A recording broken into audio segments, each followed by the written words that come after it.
Stephanie from Smashe Consulting, and we're here today to do a short video on negotiating. And of course, we've got our resident expert here, Stephanie.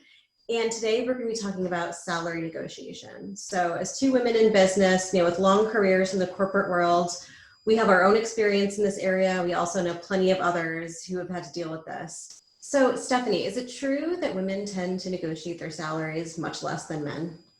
Unfortunately, that is true. And the data is showing that women tend to negotiate 21% less frequently than men do for their starting salaries. I mean, why do you think that is? I think there's three main reasons why that might be. The first is that women tend to suffer from a low sense of entitlement.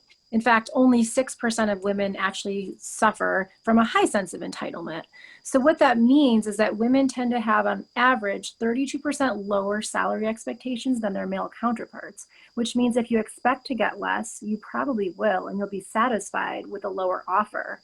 As part of this sense of low entitlement, women tend to just feel lucky to even have a job at all, which is unfortunate if people aren't aware of their own sense of worth and value. Yeah. Do you think that's contributing to the wage gap that we're still seeing today? The wage gap is a really tricky topic, and a lot of people would even argue that it doesn't exist. There's a lot of potential reasons why the wage gap does exist.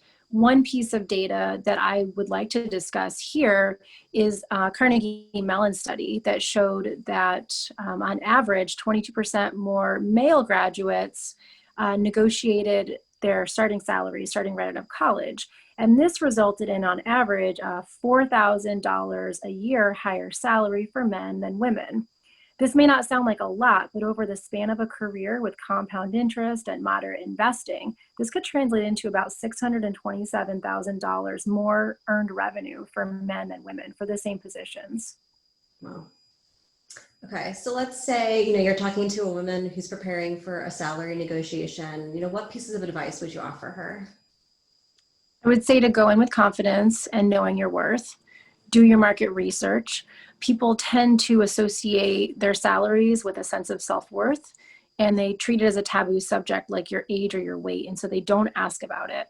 And this tends to do a major disservice for us. We don't know what our friends, what our peers are getting for the same positions, and so we're kept in this lower position than maybe what we're worth. So do your market research both online as well as in real life. Rest assured that whether or not your potential new employer does give you the salary increase that you ask for, they're very likely to have much more respect for you as an employee and as a person for asking what you think that you're worth. So I don't think there's any downside for asking, even if you don't get that pay increase.